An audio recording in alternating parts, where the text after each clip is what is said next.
नमस्कार। मैं प्रीति आर्य आज आपको फिर मालती जोशी जी की एक कहानी गृह प्रवेश सुनाने वाली हूँ। मालती जोशी जी की विशेषता यह है कि उन्होंने अपने जीवन की छोटी छोटी अनुभूतियों को, स्मरणीय क्षणों को अपनी कहानियों में पिरोया हुआ है। और ये अनुभूतियाँ कभी उनकी अपनी होती हैं, कभी अपने अपनों की होती हैं, और हमको अपना खुद भी ऐसा एहसास होता है कि जैसे हमारे आसपास घटने वाली ही घटनाएं हैं। तो सुनिए आज की कहानी गृह प्रवेश। मनोज जैसे ही घर में दाखिल हुए, कनक ने टीवी बंद करते हुए कहा, बड़ी देर कर दी। सुबह बताया तो था पापा को चेकअप के लिए ले जाना था। बताया तो था, पर इतनी देर। किसी दिन मेरे साथ चलना तो पता चलेगा कि डॉक्टर्स के यहाँ कितनी भीड़ होती है। जितना अच्छा डॉक्टर उतनी ज़्यादा भीड़, नंबर लगाना पड़ता है। दफ्तर से लौटते हुए मैं नंबर लगाता आया था। उसी अंदाज में फिर मैं पापा को लेकर गया। नहीं तो क्या इतनी देर में बैठ पाते? पर हर बार आप ही क्यों, तो और कौन जाएगा? माँ या पंकज? देवी जी, डॉक्टर के यहाँ साथ जाने का मतलब है मरीज़ की सही हालत जानना, प्रिस्क्रिप्शन समझना, परहेज के बारे में जानना, अगले प्रोजेक्ट की जानकारी लेना। इसके लिए एक जिम्मेदार आदमी की ज़रूरत होती है। जानने को तो पापा अकेले भी जा सकते हैं, पर फिर वो सारी बातें बताएंगे थोड़े ही। आधी डॉक्टर से छिपा जाएंगे, आधी हमसे। कनक कुछ नहीं बोली, मुँह फुलाए बैठी रही। मनोज ने जूते उतारते हुए कहा, और एक बात साफ बता दूं मैडम, मैंने सिर्फ घर छोड़ा है, घर के लोग नहीं। उनके सुख दुख से अब भी मुझे सरोकार है। ये घर छोड़ने का ताना हर वक्त क्यों देते रहते हो? तुम उकसाती हो? नहीं तो इस वक्त इतना थक गया हूँ कि कुछ कहने सुनने की ताकत नहीं है। और अब अगर तुम्हारा क्रॉस एग्जामिनेशन ख़त्म हो गया हो तो खाना लगा लो। बहुत थक गया हूँ, खाकर सो जाऊँगा। आप खाकर नहीं आए हैं? इतनी देर हो गई तो मैंने सोचा ज़रूर खाकर आता, पर पिछली बार जो तुमने हंगामा किया था उसके कारण न माँ के कुछ कहने की हिम्मत नहीं हुई और ना ही मेरी खाने की। कहते हुए फ्रेश होने चले गए। कनक खाना लगाने लगी, पर उसका मन गुस्से से भरा हुआ था। भला अलग रहने का फ़ायदा क्या हुआ? अब भी वहाँ की जिम्मेदारियाँ ढोए जा रहे हैं। आज माँ की आंखें टेस्ट करानी है, कल उनका चश्मा बनवाना है, परसों पंकज का फॉर्म भरना है, पापा को चेकअप का नाटक तो निरंतर चलता ही रहता है। नीरज वहाँ दिल्ली में मज़े कर रहा है, यहाँ सब हम ही को भुगतना है। खाना दोनों ने बेमन से खाया, दोनों ही अपने अपने विचारों में खोए हुए थे। मनोज शायद चिंताग्रस्त थे, कनक गुस्से में उफन रही थी। अगर मनोज खाना खाकर आए होते तो उसे गुस्सा करने का एक मौका मिल जाता, पर पिछले एपिसोड की याद दिलाकर उन्होंने उसकी बोलती बंद कर दी थी। अपने मन का गुबार लेकर रात कनक बहुत अशांत थी। देर तक करवटें बदलती रही। बड़ी देर बाद उसने लक्ष्य किया कि मनोज भी सोए नहीं है। टकटकी बांधे छत को निहार रहे हैं। क्या बात है, अभी तक सोए नहीं? खाना खाते समय तो आपको इतनी नींद आ रही थी। मनोज ने उसकी ओर घूर कर देखा, फिर धीरे से बोला, थोड़ा टेंशन हो गया है। क्यों? पापा का ऑपरेशन ज़रूरी हो गया है। ऑपरेशन मतलब ओपन हार्ट सर्जरी? उसमें तो बहुत खर्च आएगा ना। खर्च तो हर ऑपरेशन में आता है, टेंशन उसका नहीं। प्रश्न यह है कि पापा उसके लिए तैयार होंगे कि नहीं। उन्हें राज़ी करना टेढ़ी खीर है। फिर यह है कि राज़ी हो गए तो ये ऑपरेशन झेल पाएंगे कि नहीं। उसका उनका बीपी, उनका डायबिटीज़ सबको कंट्रोल करना होगा, और उनका तो ये हाल है कि डॉक्टर के यहाँ जाने के नाम से ही बीपी बढ़ जाता है। वे अपनी चिंताएं बता रहे थे और कनक सोच रही थी, खर्च का टेंशन तो नहीं है, मान लिया, पर वो आएगा कहाँ से? वो पूछना चाहती थी पर डर के मारे चुप रही। फिर वही जुमला सुना देंगे, मैंने घर छोड़ा है, घर के लोग नहीं। उसके बाद ये विषय घर में तो नहीं उठा, पर मनोज अनमने से बने रहे। पापा का ऑपरेशन उनके दिमाग पर हावी रहा। पति की चिंताओं से साझे में ढोने का कनक का मन होता था, पर हिम्मत नहीं पड़ती थी। अलग घर बसाकर उसने जैसे एक अक्षम्य अपराध कर डाला था। उस दिन से दोनों के बीच एक अदृश्य दूरी बन गई थी। घर में एक तनाव सा भरने लगा था। वहाँ उतने लोगों के बीच एक कमरा भर उनका अपना था, पर वहाँ नज़दीकियाँ ज़्यादा थी। पति का प्रेम वहाँ जैसे उमड़ पड़ता था। कनक के मम्मी डैडी हफ्ते 10 दिन में सुमेध को देखने आते रहते थे। बेटी का अलग घर हो जाने से उन्हें बड़ी सुविधा हो गई थी, नहीं तो नवासे को देखने के लिए जब तब समझाने जाने में बड़ा संकोच हो जाता था।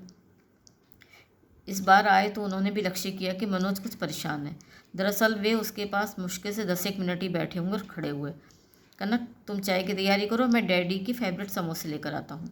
रहने दो बेटा, क्यों परेशान होते हो? चाय पर काफ़ी है। परेशानी की कोई बात नहीं है डैडी, मुझे पापा की दवाइयाँ लेने जाना ही था। मैं देर से जाऊँगा तो दुकान बंद हो जाएगी। जल्दी आना, ऐसा नहीं है कि मैं 8 बजे तक चाय लिए बैठी रहूँ। कनक ने चिताया। बस अभी गए और अभी आया। उनके जाते ही डैडी बोले, क्या बात है बेटा, मनोज कुछ अपसेट लग रहे हैं। कनक तो भरी बैठी थी, एकदम से फट पड़ी। बड़ा अच्छा घर देखा है आपने मेरे लिए, लगता है जिम्मेदारियों से ज़िंदगी भर उबर नहीं पाऊंगी। इससे तो अच्छा था कोई इकलौता लड़का देखते। इकलौते लड़के की जिम्मेदारियाँ ज़्यादा होती हैं बेटे, वहाँ तो कोई शेयर करने वाला भी नहीं होता। तो यहाँ कौन शेयर कर रहा है? इकलौता एक देखा तो था, मम्मी बोली। वे लोग तैयार भी थे पर आप दोनों ही मुकर गए थे। ठीक ही तो किया था, उतनी सैलरी में तुम्हारी बेटी का गुजारा हो पाता? डैडी अभी तो उतने में ही गुजारा कर रही हूँ। क्या मतलब? मम्मी डैडी एकदम चौकन्ने हो गए। हर महीने कितना देना पड़ता है वहाँ? नहीं, ऐसा रेगुलर तो नहीं देना पड़ता पर खर्चे लगे ही रहते हैं। दीदी की विदाई है, मम्मी का चश्मा है, घर की छत सुधरवानी है, अभी ये पापा का ऑपरेशन है और अगले महीने तो पापा रिटायर भी हो रहे हैं। डैडी थोड़ा सोच में पड़ गए। चाय नाश्ते के दौरान उन्होंने सहज भाव से कहा, फिर ऑपरेशन की कौन सी डेट फिक्स हुई? अक्टूबर के फर्स्ट वीक में हो पाएगा। 30 को पापा रिटायर हो रहे हैं, उनकी इच्छा उस दिन दफ्तर जाने की है, इसलिए उसके बाद ही सोचा है। तब तो तुम पर बहुत लोड आएगा। सो तो आएगा ही, घर का बड़ा लड़का हूँ मैं, फिर नीरज बाहर है, मैं तो सारी जिम्मेदारी तो मेरी ही बनती है। और आप लोगों के आशीर्वाद से मेरी कमाई भी इस लायक है कि मैं इस बोझ को उठा सकूं। नीरज की नौकरी अभी नई है, इसके बावजूद पंकज की पढ़ाई का पूरा खर्च उठा रहा है। मैंने और पापा ने कितनी बार समझाया कि तुम बाहर रहते हो, तुम्हारे अपने बहुत से खर्चे हैं, इधर की फिक्र छोड़ दो, पर वो मानता ही नहीं है। ठीक है बेटा। चलते समय डैडी ने कहा, हमारे लायक कोई काम हो तो बताना। तुम दोनों बहुत टेंस लग रहे थे, इसलिए चिंता हो गई थी। मेरी चिंता न करें, आई एम ऑल राइट। और अपनी बेटी को तो आप जानते ही हैं, उसे बिना बात टेंशन लेने की आदत हो गई। बताइए, हारी बीमारी किसके यहाँ नहीं होती? पापा का ऑपरेशन है भी तो परेशानी क्या है? उनके दो दो कमाऊ बेटे हैं, वे खुद भी संभालते हैं, सब हो जाएगा। 15 सितंबर को पापा 60 साल के हो रहे थे। 30 सितंबर को उनका रिटायरमेंट था, इसलिए षष्ठी पूर्ति धूमधाम से मनाने का बच्चों का मन था। इच्छा थी कि इसी बहाने सहकर्मियों को भी आमंत्रित किया जाए। रिश्तेदार और इष्ट मित्र तो खैर आएंगे ही। राखी पर नीरज आया था तो सबने बैठकर पूरा प्लान बना लिया था। योजना तो यही थी कि ये कार्यक्रम पापा के लिए एक सरप्राइज़ गिफ्ट हो, इसलिए ये तय हुआ कि उन्हें भनक भी नहीं लगने देंगे। पर निमंत्रितों का चुनाव तो उन्हें करना ही था, पूरा ऑफिस से न्योता नहीं जा सकता था। जैसे ही पापा को योजना सुनी बिदक गए। बोले, एक फेयरवेल तो ऑफिस दे ही रहा है, तुम एक और विदाई समारोह क्यों कर रहे हो? थोड़े दिनों की तो बात है, सबके सब बिना बुलाए आ जाएंगे, इत्मीनान रखो। इन दिनों पापा बहुत टची हो गए थे। रिटायरमेंट का डिप्रेशन तो हर आदमी को आता है, फिर ऑपरेशन की वजह से थोड़ा टेंस भी हो गए थे, ज़रा से में नाराज़ हो जाते थे। इसलिए माँ ने कहा, जो कुछ भी करना है उनकी मर्ज़ी से करो, चिढ़ जाएंगे तो सारे कार्यक्रम की 12 बजा देंगे। फिर यह तय हुआ कि नज़दीकी रिश्तेदार और अड़ोसी पड़ोसी ही बुलाए जाएंगे। बाहर से केवल दीदी आ रही थी, वो भी अकेले। मनोज का बहुत मन था कि कनक दिन में माँ के पास चली जाया करे, झूठ मूठ ही सही काम का पूछ लिया करे, पर उन्होंने अपनी ओर से कुछ नहीं कहा। कनक ने भी कोई पहल नहीं करी, वो अपनी ही चिंता में डूबी हुई थी। उसे सारा आयोजन व्यर्थ लग रहा था। लोग क्या 60 के नहीं होते? उनके लिए इतनी बड़ी पार्टी रखने की क्या ज़रूरत है, ख़ास तौर से तब जबकि ऑपरेशन का इतना बड़ा खर्च सामने है। मनोज लेकिन रोज़ जाते रहे हैं, मेहमानों की लिस्ट बनाते रहे, सबके साथ बैठकर मेन्यू तय करते रहे, सबकी सलाह से कैटरर तय किया, टेंट हाउस को, कुर्सियों का, प्लेट्स आदि का ऑर्डर दिया, घर की सजावट का थोड़ा सामान ख़रीदा।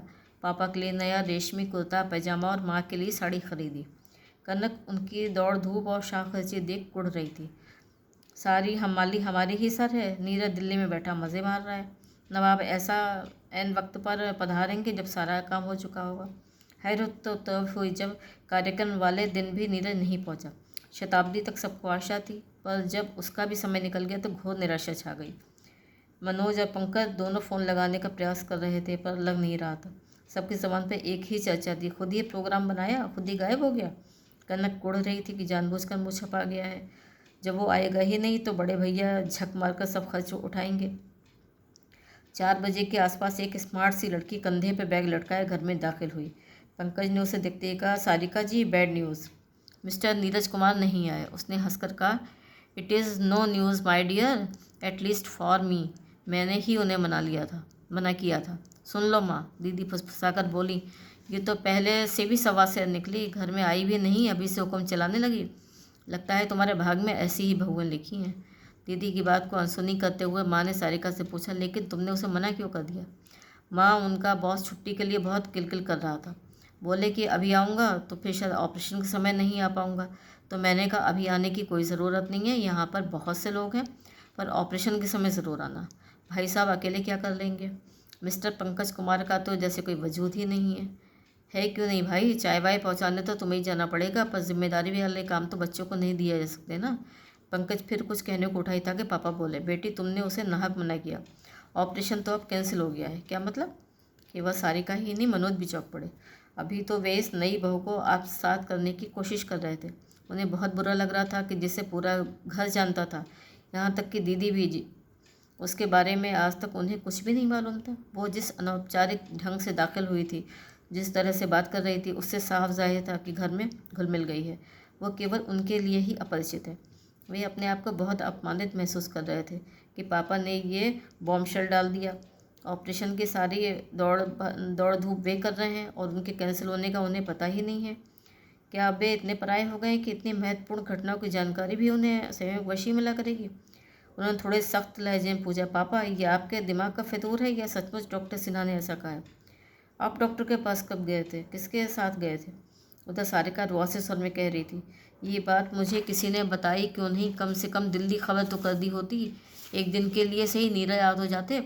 मनोज, माँ ने आदेशपूर्व स्वर में कहा, ऑपरेशन की चर्चा ज़रूरी तो नहीं है ना, तो अब ये विषय बंद करो, घर में बहुत काम है। सब लोग चुप हो गए थे, पर कमरे में एक तनाव सा भर गया था। उसे हल्का करने की गरज से पंकज ने नाटकीय ढंग से कहा, Sarika ji, may I have the pleasure to introduce you to my भैया एंड भाभी and little prince Sumant. Sarika ने चेहरे पर एक मुस्कान और उसका तुरंत मनोज और कनक के पैर छू लिए। फिर दीदी के पैर छूते हुए बोली, सॉरी दीदी, आपको भी प्रणाम करना भूल गई थी। मनोज ने भी वातावरण को हल्का करने के लिए कहा, पंकज, ये परिचय कार्यक्रम तो अधूरा ही रह गया, मुझे भी तो पता चलना चाहिए कि किस हस्ती से मुखातिब हूँ। बड़े भैया कुछ न पूछिए, पंकज ने उजास भरकर कहा, ये हमारे घर की पर मंडराने वाला संकट है। छोटे भैया की बुद्धि पर सचमुच तरस आ रहा है। इन्हें देख कर विश्वास हो जाता है कि प्रेम अंधा हो जाता है। बाप रे पंकज, क्या वाही तबाही बके जा रहा है। मनोज को डर लगा कि ये लड़की अब फट पड़ेगी, पर उसने सुमंत को पुचकारते हुए बड़ी शांति से कहा, बेटे अपने चाचू से कहो कि अपने लिए मिस वर्ल्ड ले आएँ, हमें कोई एतराज़ नहीं है। अच्छा है, माँ की दोनों बहुएं राजरानी सी रहें लगेंगी, पर घर में काम वाली भी तो कोई चाहिए ना। मेरी तो काम वाली भी ऐसी सिलबिल्ली सी नहीं रहती, माँ ने डपट कर कहा। तुम्हारे पास ऐसे ख़राब कपड़े नहीं थे?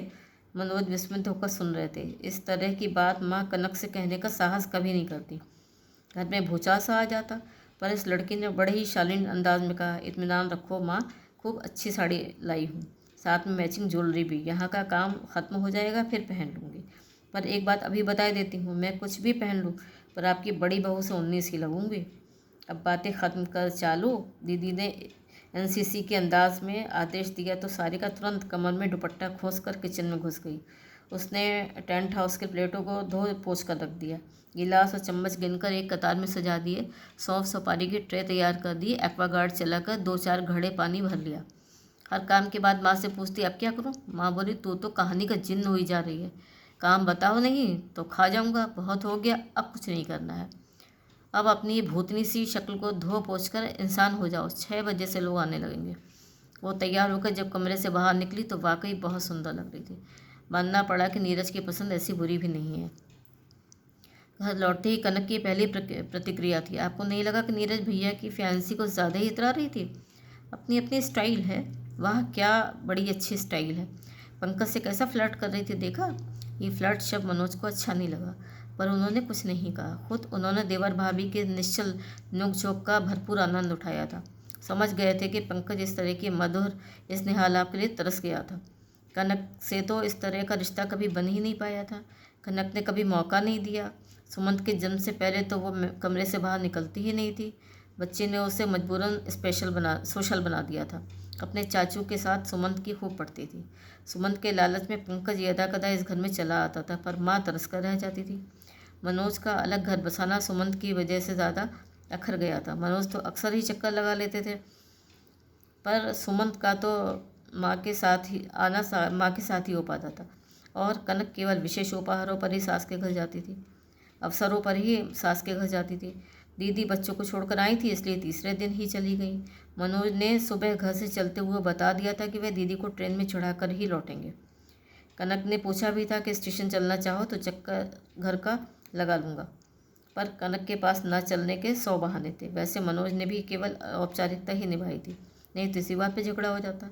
दीदी एकदम तैयार थी। मनोज के पहुँचते ही बोली, चले? अरे अभी तो बहुत टाइम है, स्टेशन पर बोर होंगे। माँ बोली, मेरा ख्याल है तुम लोग निकल जाओ, क्या फ़ायदा इसका, ध्यान वही गाड़ी में ही अटका रहेगा। मनोज को बड़ा आश्चर्य हुआ। अन्यथा होता ये था कि माँ आखिरी क्षणों तक दीदी को अपने पास रोके रखना चाहती थी और बाकी लोग जल्दी मचाते थे। स्टेशन पर आकर मनोज ने कहा, लो वैसे भी हम बिफोर टाइम आ गए हैं, ऊपर से ट्रेन आधा घंटा लेट। तुमने घर पर इतनी जल्दी मचाई कि इंक्वायरी से पूछ भी ना पाए।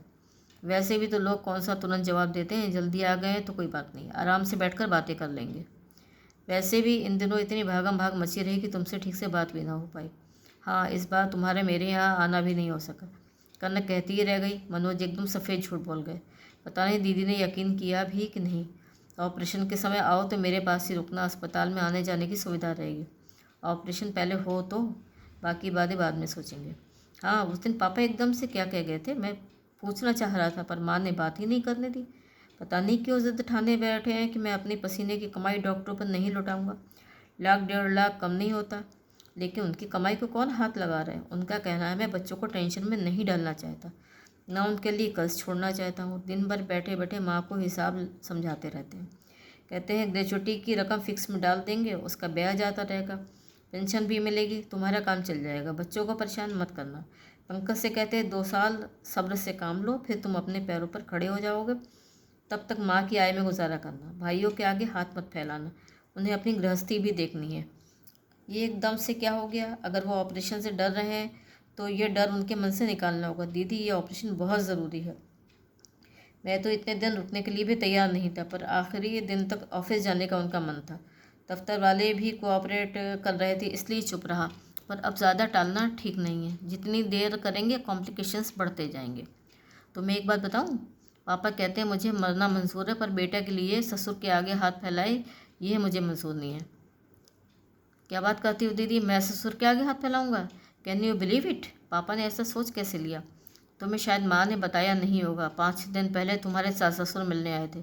बातों बातों में बोले, मनोज आजकल बहुत टेंशन में है, स्वाभाविक है, ये ऑपरेशन बहुत खर्चीला है। पर मैंने उनसे कह दिया है कि चिंता की कोई बात नहीं, कोई भी ज़रूरत हो हमसे कहो, हम किस लिए हैं। कसम ले लो दीदी, जो मैंने एक भी बार उनसे इस तरह की कोई बात की हो। बल्कि मैं तो यही कहता रहा हूँ कि सब व्यवस्था हो चुकी है।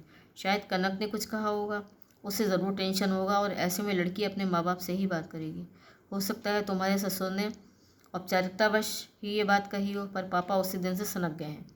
क्रोध से मनोज का संपूर्ण शरीर जैसे जलने लगा। मन हुआ कि अभी घर जाए और कनक से जवाब तलब करे, पर ट्रेन आने तक तो रुकना ही था। वो आधा घंटा उनके लिए पहाड़ हो गया। दीदी कुछ कुछ पूछती रहीं और बेमन से जवाब देते रहे। इस अंतराल में उनका गुस्सा ज़रा भी कम नहीं हुआ। शर्म अलग आ रही थी कि पापा की नज़रों में क्या इमेज बनी होगी। घर पहुँचे तो एक और आश्चर्य उनकी प्रतीक्षा कर रहा था। दरवाज़ा पंकज ने खोला और पीछे सोफे पर सुमंत सारिका की गोद में चढ़ा हुआ धमा चौकड़ी कर रहा था। What A pleasant surprise. सपाट स्वर में ही सही उन्होंने औपचारिकता निभाई। सरप्राइज़ तो खैर होगा भाई साहब, पर आपके चेहरे से ऐसा नहीं लगता कि ये प्रेजेंट भी होगा। मनोज थोड़ा झेंपे और सूखी हंसी हंसकर बोले, दरअसल इस नालायक को यहाँ देख के मूड खराब हो गया। दीदी को छोड़ने स्टेशन तक नहीं आ सकते थे? उन्होंने पंकज को डांटा। दीदी ने मना कर दिया था, पंकज ने शांत स्वर में जवाब दिया। मनोज समझ गए सब कुछ एक योजना के अंतर्गत ही हुआ है, इसीलिए दीदी को स्टेशन जल्दी भेज दे गया ताकि इत्मीनान से अकेले में बात हो सके। माँ अपने आप कुछ कहेंगी नहीं, इसलिए दीदी ने ये भार लिया। इसलिए पंकज को रोका गया। उनकी चुप्पी का सारिका ने कुछ और ही अर्थ लगाया। बोली, दरअसल भाई साहब आपकी कसूरवार मैं हूँ। उस दिन इन छोटे मियाँ के लिए कुछ नहीं ला पाई थी, इसीलिए मैंने पंकज के साथ चलने की रिक्वेस्ट की थी। और बड़े भैया आपका कसूरवार मैं भी हूँ कि मैंने इन्हें आपका घर दिखा दिया।